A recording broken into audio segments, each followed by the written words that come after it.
આજ રોજ તારીખ 26 ઓગસ્ટના રોજ વહેલી સવારે 2:30 થી 3 વાગ્યાની દરમિયાન માંજલપુર વિસ્તારના ગણપતિના લઈને આયોજકો જઈ રહ્યા હતા. એ દરમિયાન સિટી પોલીસ સ્ટેશનથી નજીક આવેલા મદાર માર્કેટની સામે ગણપતિજીની પ્રતિમાઓ ઉપર ઈંડા ફેંકવાનો બનાવ બનેલો હતો અને આ બનાવ દરમિયાન જે આયોજકો હતા એ તાત્કાલિક પોલીસ સ્ટેશને જાણ કરતા અહીંયાની લોકલ પોલીસ સ્ટેશનની ટીમ તુરંત જ ઘટના સ્થળે પહોંચી ગયેલ અને ઉચ્ચ અધિકારીઓ સાથેના ડીસીપી, એડીસીપી અને એસીપી સહિતના પીઆઈઓ અને તમામ અધિકારીઓ,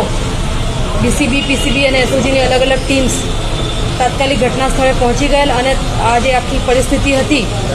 એને કાબૂમાં લીધેલ અને કોઈ મોટો બનાવ બનતા એને અટકાવી દીધેલ. આ બનાવ સંદર્ભે સિટી પોલીસ સ્ટેશન ખાતે ગુનો દાખલ કરવામાં આવેલ છે, એફઆઈઆર નોંધાયેલ છે, જેમાં અજાણ્યા ઇસમો વિરુદ્ધ ફરિયાદી દ્વારા એમની ધાર્મિક લાગણી દુભાવવાની અને બિગાડની ફરિયાદ નોંધાયેલ. જે અનુસંધાને માનનીય પોલીસ કમિશનરશ્રીની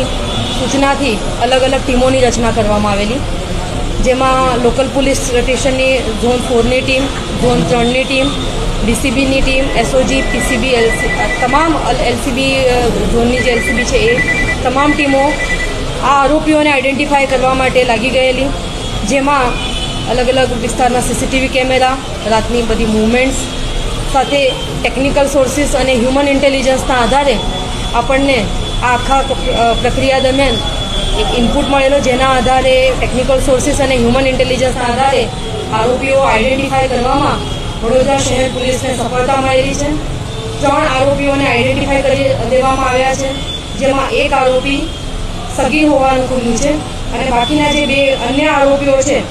જેઓ સુફિયાન ઉર્ફે ગામા સલીમ મંસૂરી, ઉંમર વર્ષ 20, માસૂમ ચેમ્બર્સ, ખાનગા મોહલ્લો ત્યાંના એ આરોપી એક પકડાયેલો છે. બીજો આરોપી જે છે એ શાહનવાઝ ઉર્ફે બડબડ મોહમ્મદ ઇરશાદ કુરેશી, ઉંમર વર્ષ 29,